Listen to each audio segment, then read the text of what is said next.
Alright, I guess we'll start by logging in. So usernames are emails without the email on the end.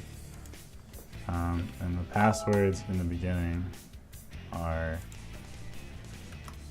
change me one exclamation point.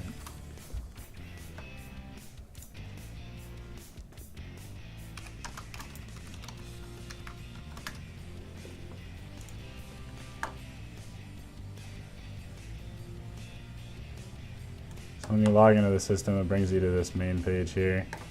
You can see recent incidents that we've got here and notifications. The first thing you'll see is a change password notification up in this corner. So it'll bring it up. That's something you should do right away. For the most part, everything you see on the left is all of the things that we have, all the modules that we have. Incidents is obviously where we go to make new incidents and see the old ones. So you can search by complete, incomplete, reviewed, or only my incidents, and just hit search at the bottom for those. For a new one, we can just hit new, and it'll bring up this first basic page. This is just like Firehouse that we had, so when we put in the date, we can put in today or yesterday, hit next ID, and it'll automatically bring up that. And then also type in the dispatch number that they give you. Incident types are all the same as Firehouse. They're all the NIFRs and FER. So generally we use 321 for most of our EMS calls, and then aid given or received the same as before. And then hazmat released, we can just put these if we have to. So hit next, that'll actually start the report. Before you hit next on that, it doesn't actually begin a report. You have to put in that basic information first. If you wish to record people involved about an incident, like a homeowner or something like that, you would hit yes here. Otherwise, both of those are no. Location type, this is your street address normally, but otherwise you can put in front of or intersection street addresses normally. If you put the address in, or the street name, it should bring up all of the streets in Pennington, Meade, and Custer that match that. We'll just hit one of those.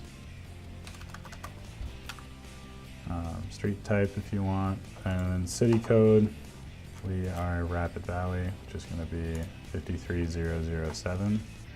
And from there, it'll pop up the rest of this information when you save it. The only other thing we need to put in is our property use. For most of them, it is 419, one or two family dwelling, but otherwise we can put assemblies, which are like bars, playgrounds, convention centers. We do have some arenas, healthcare centers, residentials, mercantile businesses, as in like banks or service stations, gas stations, etc. So next, just like Firehouse, up in this corner right here, you can see that all of the things you still have to fill out are red. Otherwise it's green, and the basic box is separated into 5 different boxes. Right here is we're going to list apparatus members. So you can add an apparatus and all the members on it. Otherwise, up here is where you put standby members, and you can just click on the little blue plus sign, and that'll add those members there. Or you can search them in the box. And add those. When we add the apparatus that we use, we just hit add apparatus. That'll bring up this page. This is where our dispatch run times are going to go in, as well as response mode and the users or the department members that were on the truck. To lights and sirens. Today is the date that we did, or yesterday, whatever, and you can hit fill dates. That'll bring up all of these, and then you can customize, put in the times for the run.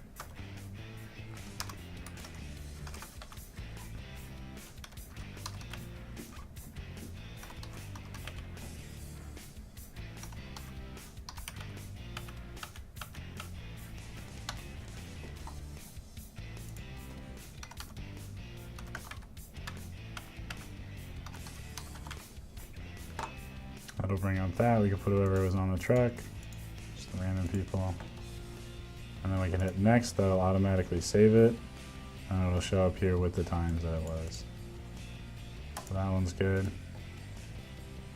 Primary action taken is really usually what all we need for this page.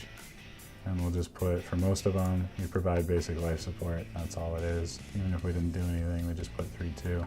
The rest of this is fire stuff if we have neighboring agencies or other agencies involved.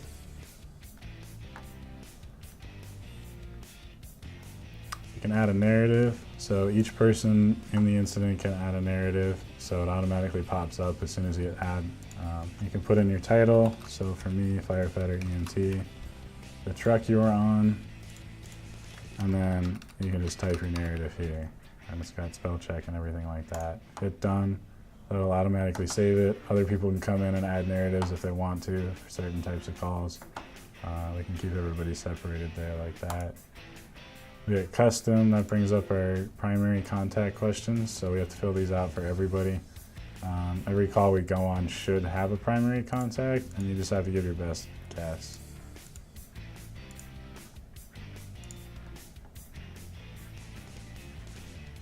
One thing it skips over here is files. We can upload files. On a computer, it just brings upload from the file system. If you're on an iPad, you can bring up any type of like camera app or something like that, and that'll bring that up so you can custom take pictures on scene or whatever you want to do with that. When we get the payroll, for now we're just doing 0 for the pay and 1 for the points. And we'll just hit fill pay and fill points, and that'll bring us to the next one.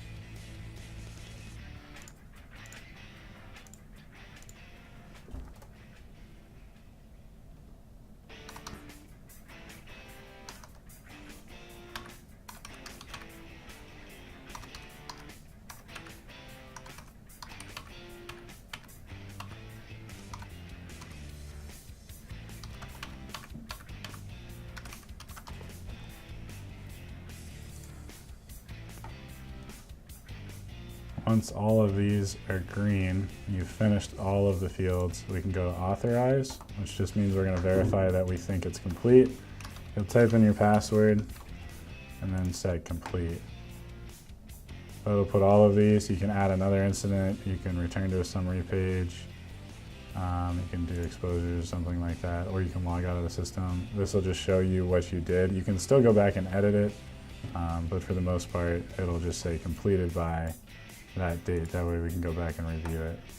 If we go to incidents, this drop-down menu here brings down everything that we want. We can see the new incident here that's been entered in, and we can click on that and view it if we want, just like we did before. So go ahead and delete that one.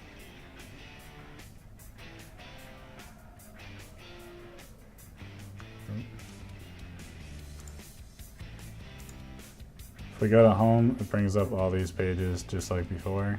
If you go to my profile, you'll be able to edit things about yourself, certifications, personal info, etc.